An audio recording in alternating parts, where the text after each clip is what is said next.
ராவணா பார்வையாளர்கள், தமிழ் உறவுகள் மற்றும் ராவணா நல உரிமைகளுக்கு வணக்கம். தொடர்ந்து உங்களுடைய பேராதரவு ராவணாவுக்கு வலு சேர்ப்பதாக இருக்கட்டும். 2, 3 விஷயங்கள கோர்த்து இன்னைக்கு பார்க்குறோம். முதன்மையானது நீட் எதிர்ப்பு கூட்டு இயக்கத்தின் சார்பாக மாணவர்கள் உண்ணாவிரதம் இருந்துகிட்டு இருக்கிறாங்க. சகோதரர் வேல்முருகன் இருக்கிறார் இல்லைங்களா, தமிழர் வாழ்வுரிமை கட்சி, அவருடைய கட்சி அலுவலகத்தில் இந்த இடம் திருவள்ளுவர் இடம், சின்மயா நகர், கோயம்பேடு, சென்னை, இந்த இடத்துல தான் அவங்க தொடர்ந்து 5வது நாளாக உண்ணாவிரதம் இருந்துட்டு இருக்கிறாங்க. நீட் எதிர்ப்பு இயக்கம்ன்றதுக்காக டெல்லியில் மாணவர்களுடைய அந்த போராட்டம் எப்படி பெரிய அளவில் வெடித்ததோ அந்த போல் இங்கே தமிழ்நாட்டில் ஒரு கூட்டு இயக்கம் சார்பான ஒரு போராட்டத்தை முன்னெடுக்கிறதுக்கான முத்தாய்ப்பு தான் அப்படின்னு சொல்லலாம். அது அங்கே பேச்சுவார்த்தையின் மூலமாக போராட்டம் நீக்குவது அப்படின்னு இல்லாமல் நேர்மையான தேர்வு நடத்தணும் அப்படின்ற அளவில் முடிஞ்சு போனது கடைசியாக டெல்லியில். பட் இங்கே தமிழ்நாட்டில் இந்த கூட்டு இயக்கம் சார்பாக இவர்கள் வைக்கிற அந்த கோரிக்கை என்ன அப்படின்னு சொன்னீங்கன்னாக்கா, கடந்த ஆட்சியில் இருந்த அதிமுக அரசும் திமுக அரசும் நீட்டு எதிர்ப்பு என்பதில் இந்த அரசு உறுதியாக இருக்கிறது என்பதை தீர்மானமாக நிறைவேற்றி ஆளுநருக்கு அனுப்பி அரசியல் செய்துட்டு இருக்கிறாங்க. புதியதாக வந்திருக்கக்கூடிய தமிழக வெற்றி கழகம் விஜய் தலைமையிலான இந்த ஆட்சி அப்படியான ஒரு தீர்மானத்தை நிறைவேற்ற வேண்டும். இது ஒரு கவன ஈர்ப்பு தான். குறிப்பாக இந்த கல்வியை மாநில பட்டியலுக்கு கொண்டு வரணும், மத்திய பட்டியலுக்கு கொண்டு போன காலகட்டம்னா திமுக காங்கிரஸ் கூட்டணியில் இருந்த அந்த காலகட்டத்தில் தான் போனது. கொஞ்சம் கொஞ்சமாக இவர்கள் தன்னுடைய அதிகாரத்தை விட்டுக்கிட்டே இருந்தவங்க இன்றைக்கி நாங்கள் உரிமையை மீட்போம் அப்படின்னு சொல்லிட்டு இருக்கிறாங்க, எதிர்கட்சியாக ஆன உடனே.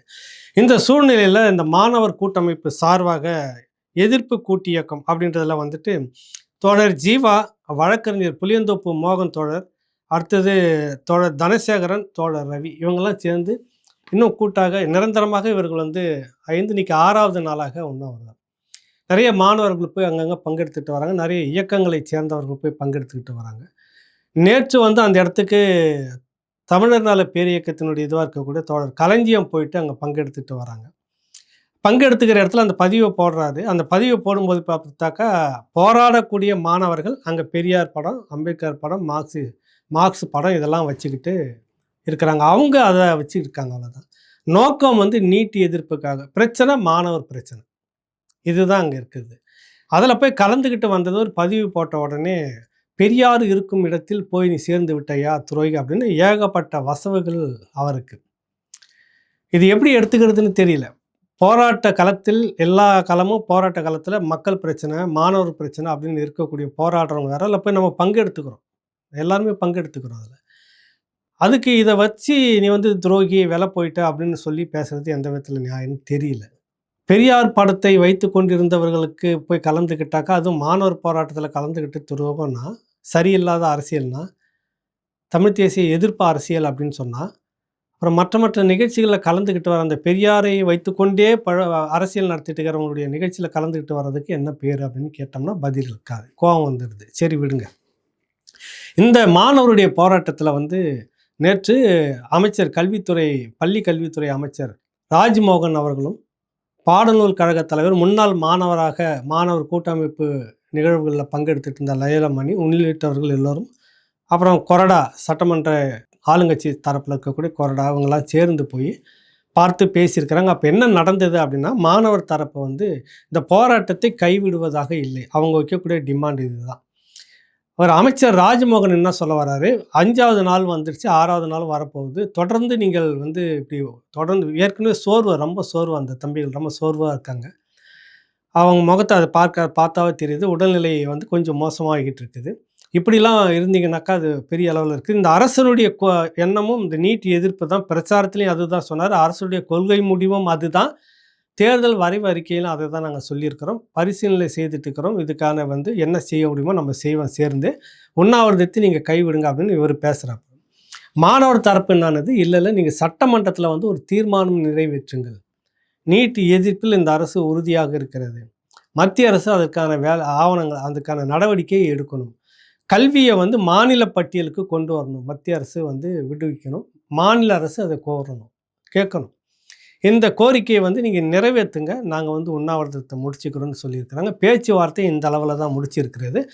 மாணவர் போராட்டம் இன்னும் தொடர்ந்துக்கிட்டு இருக்குது. அங்கே இது வந்து இந்த போராட்டம் வந்து நீடிக்கக்கூடாது. ஏன்னா, அவங்களுடைய உடல்நிலை வந்து இருக்கும். பட் அவங்க வந்து இந்த கோரிக்கை வந்து அடுத்த தலைமுறை இப்படியாக வந்து ஒரு பெரும் சிக்கலுக்குள்ள இருக்குது. இந்த தலைமுறையினுடைய ஒரு மீட்புக்காக தான் இந்த நீட் எதிர்ப்பு இயக்கம்ன்றது. நாடு முழுக்க இது எல்லாருமே ஏத்துட்டு இருக்கிறாங்க. பணம் இருப்பவர்களுக்கு தான் இந்த கல்வி என்ற நிலைக்கு இருக்கு. ஓரளவுக்கு பண வாய்ப்பு இருந்து டியூஷன் படிச்சு தேர்வு எழுதுற நிலையில இருக்கிறவங்க அது உள்ள போக முடியும். ஒரு சாதாரண எளிய மக்கள் வந்து பள்ளியில வந்து படிச்சுட்டு வரவங்களுக்கு இந்த வாய்ப்பு இல்ல. இது வந்து முறைகேடு இதுக்குள்ள நடக்க ஆரம்பிச்சிருக்குது. பெரிய வர்த்தகமாக இது வந்து மாறிக்கிட்டு இருக்குது. இந்த முறை முற்றாக ஜனநாயகத்துக்கு, இந்த மனித குலத்துக்கு, மாணவர்களுக்கு எதிரானது. இதுதான் இந்த மாணவர்கள் முன்வைக்கக்கூடிய ஒரு நிபந்தனையாக இருக்கிறது. இந்த நிபந்தனை இன்று இந்த பட்ஜெட் கூட்டத்தொடரில் எந்த அளவுக்கு முடியும், இவர்களுடைய போராட்டம் எந்த அளவுக்கு நீடிக்கும் அப்படின்னு நம்ம பார்த்துட்டு இருக்கிறோம். சென்னையில் வாய்ப்பு இருப்பவர்கள் இந்த மாணவர்களுடைய போராட்டத்தில் போய் நீங்கள் பங்கெடுத்துக்கிட்டு வாங்க. அந்த இடத்துல போய் நீங்கள் உங்களுடைய ஒரு ஆதரவை சொல்லிட்டு வாங்க. இது வந்து மாணவர்களுக்கான, இளம் தலைமுறைக்கான இந்த ஒரு போராட்டம். தோழர்கள் தொடர்ந்து உண்ணாவிரதம் இருந்துகிட்டு இருக்காங்க. அதனால் நீங்கள் பங்கெடுத்துக்கிறது அவசியம். ஒரு ஆறுதலாக அவர்களுக்கு இருக்கும். இது வந்து ஒன்று. அடுத்தது ஒரு பஞ்சாயத்து. ஒரு 7 மாதங்களுக்கு முன்பாக திருச்சியை நோக்கி நாங்கள் போயிட்டு இருந்தப்ப, தம்பி முத்துப்பாண்டி கூட இந்த தம்பி ராகவேந்திரன் பன்னீர்செல்வம் நாங்கள்லாம் போயிட்டு இருக்கும்போது திருச்சிக்கு பக்கத்தில் உட்காந்து ஒரு தேநீர் வந்து சாப்பிட்டோம். சாப்பிட்டுட்டு நாங்கள் வந்து திருச்சியை நோக்கி பயணம் அப்படின்னு சொல்லிட்டு இருக்கிறப்ப, திருச்சிக்கு முன்னாடி தான் அந்த தேநீரில் இருந்து ஒரு கடையில் உட்காந்து அந்த புகைப்படம் போட்டுட்டு, ஜப்பானை நோக்கி நாங்கள் பயணமாக்கி கொண்டிருக்கிறோம் அப்படின்னு போட்டிருந்தோம். அன்னைக்கு போட்டிருந்தோம் நாங்கள். அதுக்கு உடனே வந்து ஊபிக்கள் போஸ்ட்டு வந்துட்டு, இங்கே அடித்த கொள்ளையெல்லாம் ஜப்பானில் முதலீடு பண்ணுறதுக்கு போகிறீங்களாடா அப்படின்னு எழுத ஆரம்பித்தாங்க. அன்றைக்கி வந்து உடன்பிறப்பினுடைய உலகமே தனி உலகமாக போட்டு வறுத்து எடுத்துக்கிட்டு இருப்பாங்க அப்பப்போ. இந்த மாதிரி எந்த படத்தை போட்டாலும் அதுக்கு ஒரு கதை கட்டிக்கிட்டு, உண்மையிலே நாங்கள் போகிறதுக்கு திருச்சியை நோக்கி போகிறோம், அது ஜப்பானை நோக்கி போகிறோம்னு உண்மையிலே நம்பிக்கிட்டு சீரியஸாக போட்டிருந்தாங்க அந்த தம்பிங்க. சரி இருக்கட்டும்னு. அது நேற்று என்ன ஆனதுன்னா, என்னுடைய முகப்பில் அந்த வட்டத்துக்குள்ளே என்னுடைய படம், இந்த தேநீர் அருந்துவது போல் கையில் வச்சுட்டு இருந்ததை மட்டும் எடுத்து போடலாம். சும்மா தானே இருக்குது, அந்த படத்தை போடலாமேன்றதுக்காக அதை வட்டத்துக்குள்ளே கொண்டு வந்து போட்டுட்டேன். ஆனால் முகநூலில் அந்த முழு படமும் வந்துருச்சு. போட்டுட்டு நான் இங்கே வந்து ஒரு பதிவு செய்துட்டு ஒரு 10, 15 நிமிஷத்தை போய் பார்க்கும்போது, அது நிறைய பேர் அதுக்குள்ளேயே வந்து நிறைய பேர் பார்த்துருக்காங்க, விரும்பியிருக்காங்க. கூட அது விவாதமும் வந்துருச்சு. அங்கேயும் வந்து துரோகி நீங்கள், விலை போயிட்டீங்க, அப்படியாக்கும் இப்படியாக்கும்.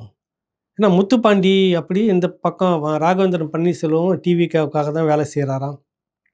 முத்துப்பாண்டியும் போய் சேர்ந்துட்டாரான்னு இப்படிலாம் எழுதிட்டு இருக்கிறாங்க. இன்னொரு குரூப்பு நான் வந்து விஜய் கட்சியில் சேர்ந்துட்டுன்னு ஏற்கனவே பதிவு போட்டாங்களோ, அது மறந்துட்டு எழுதிட்டு இருக்கிறாங்க திருப்பி.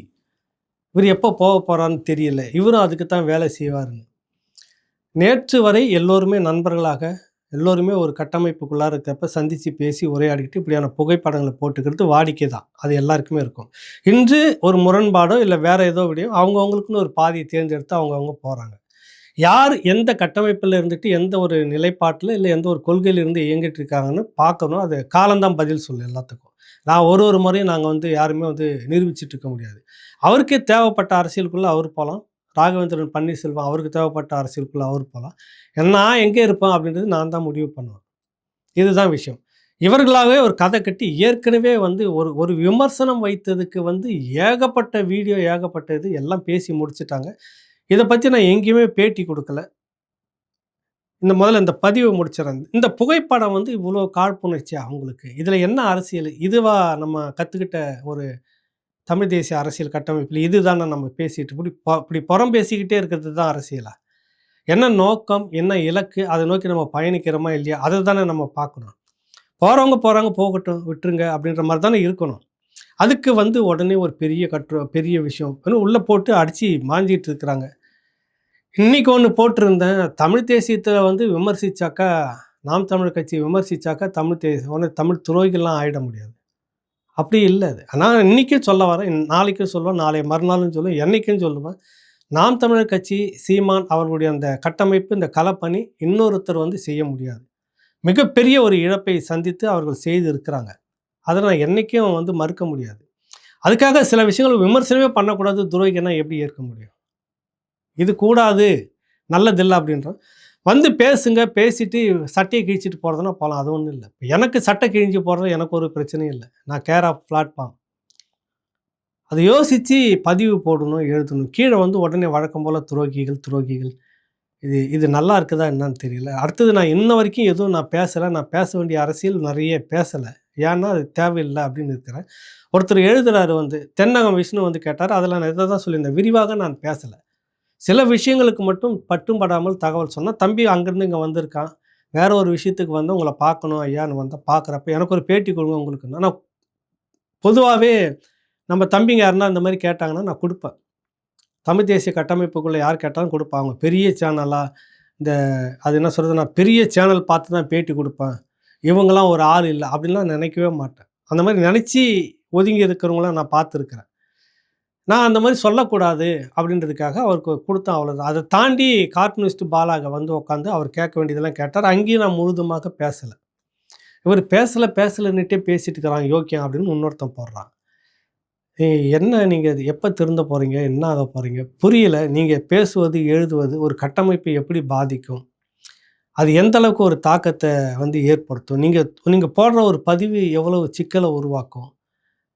அது எந்த விதமான விஷயங்கள கொண்டுட்டு வரும்? ஒரு நேரம் மாதிரியே இருக்க முடியாது. ஒரு ட்ரிகர்ல வந்து பேசத் தொடங்குனோம்னா, எல்லாருமே திரும்ப திரும்ப ஒருத்தருக்கு ஒருத்தர் வந்து அது நமக்கு நாமே சாணிய முகத்துல பூசிக்கிட்ட மாரி அந்த அரசியலுக்குள்ள போய் நிக்கும். அது வேணாம் அப்படின்றதுக்காக தான் இதுவரைக்கும் இவ்வளவு பேசின பிற்பாடும் நான் எப்பவும் போல தான் இருக்கிறேன்.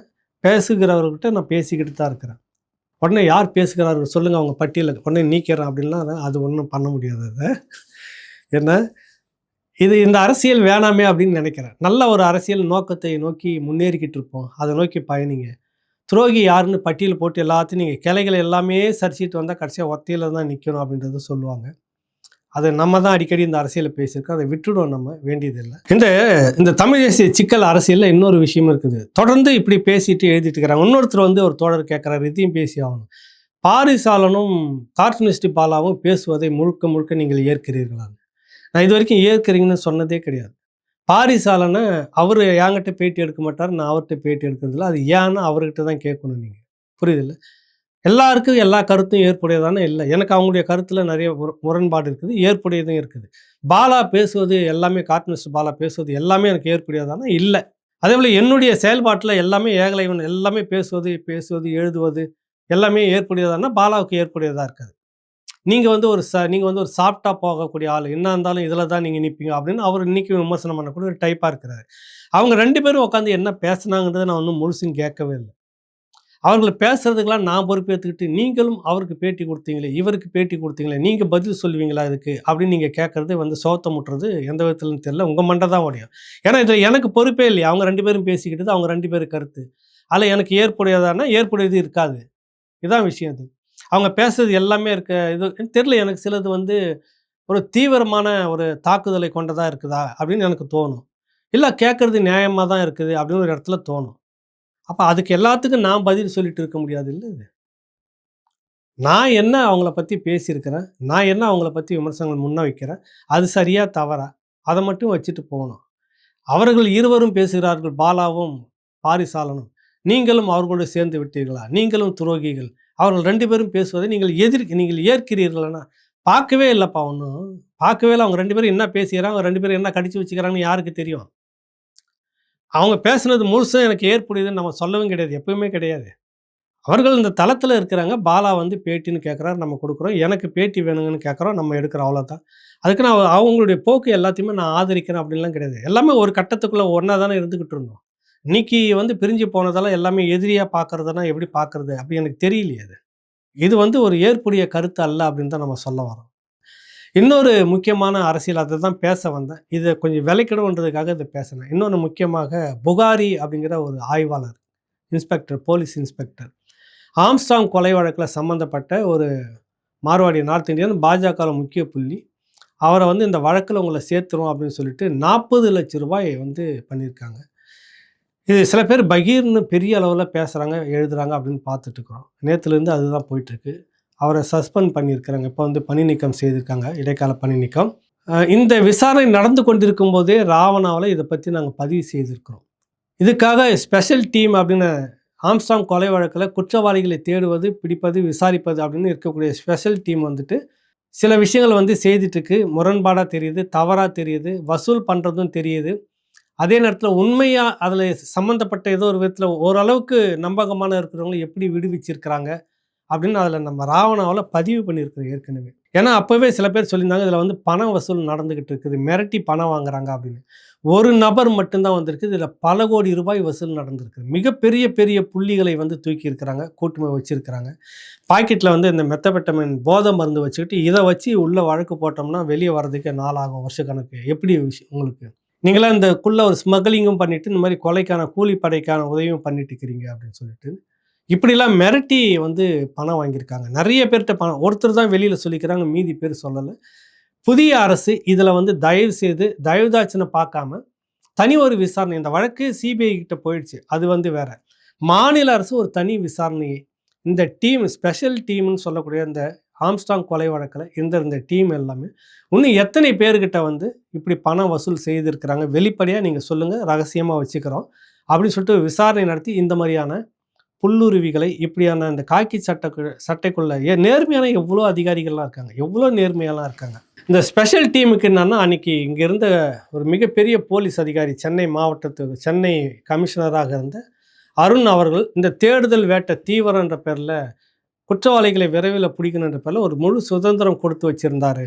அந்த சுதந்திரத்தை இப்படி வந்து எடுத்துக்கிட்டாங்க. இதில் பணம் வசூலில் எல்லாருக்குமே பங்கு இருக்குது அப்படின்லாம் இப்போ பேச்சு அடிபடுது. இதை வந்து நாசுக்காக அன்றைக்கி கிடைச்ச தகவலை வச்சு நம்ம பதிவு செய்திருந்தோம் ராவணாவில். இப்போ தமிழ்நாடு அரசு விஜய் அவர்கள், ஏன்னா காவல்துறை அவர் கட்டுப்பாட்டில் தான் இருக்குது, இதில் ஒரு கட்டாயம் தனி விசாரணையை தொடங்கி இதில் சம்மந்தப்பட்டவங்களாம் யார் அப்படின்னு சொல்லிட்டு எல்லாருமே கைது பண்ணணும். அது இந்த இன்ஸ்பெக்டரில் இருந்துட்டு இருக்கிறாரு கைது, இல்லை மற்றவங்களாம் இருந்தால் அப்படிலாம் கிடையாது. சம்மந்தப்பட்டவர்கள் யார், இதில் எத்தனை கோடிகள் வந்து புரண்டது, மிக பெரும் இதில் என்னென்னா, இதில் மைய புள்ளியாக இருந்தது வந்து இந்த கிராப் வந்து முழுக்க பெரிய பெரிய தொழில் நிறுவனங்களை வேஸ்டேஜ் இரும்பை வந்துட்டு பல நூறு கோடி அது வந்து ஏலம், அதை எடுக்கிறதுலேருந்து வருது உங்களுக்கு. குறிப்பாக அது வந்து பூந்தமல்லி பகுதிகளில் இருக்கக்கூடிய நிறைய தொழிற்சாலைகளில் இப்படி நடக்கும் அதில் வந்து ஒரு பெரிய மோதல் இருக்குது, தாதாயசம் மோதல்னு. அங்கேருந்து இது உருவாகுது.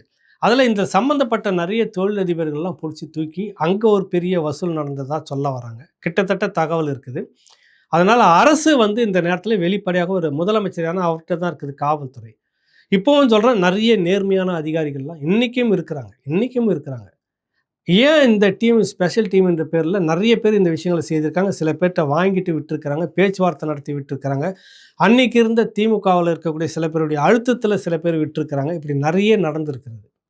இதெல்லாம் ஒரு மறு விசாரணை பண்ணணும். மாநில போலீஸு தனியாக மறு விசாரணை செய்து எத்தனை பேர்கிட்ட இப்படிலாம் வாங்கியிருக்கிறாங்க, அந்த பணத்தெல்லாம் முடிஞ்சு அவங்கக்கிட்ட மீட்டு கொடுக்கணும். சம்மந்தப்பட்டவர்களை கைது செய்யணும். அவங்க இந்த துறைக்கே வந்து அழுக்கு. எத்தனையோ இளைஞர்கள் இன்னும் அந்த கனவோடு இருக்கிறாங்க. புதியவர்களுக்கு நீங்கள் வாய்ப்பு கொடுக்கலாம், எடுத்துகிட்டு ட்ரைனிங்கில் சேர்ந்துருக்கிற எத்தனையோ பிள்ளைங்களை உள்ளே கொண்டுட்டு வாங்க. ஆயுதப்படை பிரிவில் எத்தனை பேர் நேர்மையான அந்த உணர்வோடு இருக்கிறவங்களாம் உள்ளே கொண்டுட்டு வாங்க. எத்தனையோ ஆய்வாளர்கள் நேர்மையாக இருக்கிறாங்க, கடமையை செய்யணும்னு இருக்கிறாங்க, உள்ளே கொண்டுட்டு வந்து இப்படியான ஒரு மாற்றத்தை கொண்டு வந்தால் தான் இந்த அரசுக்கு நல்ல பெயர்ன்றது இனி வரும் இந்த காலத்தில் இருக்கும். இல்லை நான் பழைய டீம் அப்படியே தான் வச்சுக்கிட்டு இருப்பேன். இந்த விஷயத்தில் 2 பேர் வந்து அன்றைக்கி இருந்த காவல்துறையுடைய உச்ச அதிகாரி ஒருத்தரும், தமிழ்நாடு அரசு காவல்துறைக்கு பொறுப்பாக இருக்கிறது ஹோம் டிபார்ட்மெண்ட்னு சொல்லுவாங்க, உள்துறை இங்கே இருந்த ஒரு உச்ச அதிகாரியும் இந்த விஷயத்தில் ஹேண்டில் பண வசூலில் வந்து இவர்களுடைய தொடர்பும் இருக்குது அப்படின்னு சொல்ல வராங்க. இதையும் முதலமைச்சர் அவர்கள் கவனத்தில் எடுத்துக்கணும். யாராக இருந்தாலும் சரி, இது வந்து ஒரு 40 லட்சத்தோட முடியலை, இது வந்து பல கோடிகள் வந்து இதில் வந்து வசூலிக்கப்பட்டிருக்குது. ஒரு பக்கம் இருக்கட்டும், இன்னொரு பக்கம் என்னென்னா இதில் சம்மந்தப்பட்ட சில பேர்னு இருக்காங்களே, இன்னும் வெளிச்சத்துக்கு வந்திருக்கணும். இன்னும் நிறைய பேர் இதில் வந்து நேரடியான தொடர்பு இருந்திருக்கிறது. அவங்களையும் நீங்கள் இதில் பிடிக்க வேண்டியதெல்லாம் இருக்குது. அது யார் மூலமாக யாரெல்லாம் விடுவிக்கப்பட்டார்கள் அப்படின்ற பட்டியலை எடுக்கணும் இதில். அப்போ தான் இந்த விசாரணைக்கு வந்து முழுதான ஒரு தீர்வு வந்து கிடைக்கும். காவல்துறைக்குள்ளேயே இப்படியான ஆட்கள் வந்து வச்சுக்கிட்டு, இப்படியான ஒரு கொள்ளை பேர் வழிகளை வச்சு, வழிப்பறி கொள்ளை இதெல்லாம் வந்து இப்படியான நபர்களை வச்சுக்கிட்டு இந்த காவல்துறை வந்து சுத்தமாக இருக்கும், மக்களுக்கான சர்வீஸ் பண்ணணும்னா இப்போ பண்ணாது, வழிப்பறி கொள்ளையை தான் பண்ணிகிட்ருக்கோம். அது வந்து ஒரு 90% நேர்மையான காவலர்களை பாதிக்கும். 10% இப்படி செய்யக்கூடியவங்க வந்து 90% நேர்மையாக செயல்பட்டு இருக்கிறவங்க வந்து பாதிக்கும். இந்த அரசுக்கு குறிப்பாக முதலமைச்சர் விஜய் அவருடைய கட்டுப்பாட்டில் தான் இந்த காவல்துறை. இது வருங்காலத்தில் மிகப்பெரிய அவப்பெயரை ஏற்படுத்தும். ஏன்னா சிபிஐ விசாரிக்கிறது, அது வந்து விசாரிக்க தொடங்குறப்போ இன்னும் நிறைய விஷயங்கள் சிக்கும் அதில். அதுக்கு முன்னாடி நீங்கள் அதில் நடவடிக்கைக்கு முந்துருது, அது வந்து தனி விசாரணை. நீங்கள் இது மட்டுமே தனியாக எடுத்துக்கிட்டு ஒரு விசாரணை நடத்தி ஒரு நடவடிக்கை எடுத்திங்கன்னா சரியாக இருக்கும் அப்படின்றது தான் நம்ம இந்த விஷயத்தில் சொல்கிறோம். தொடர்ந்து பல விஷயங்கள் நம்ம பேசுவோம். நன்றி, வணக்கம்.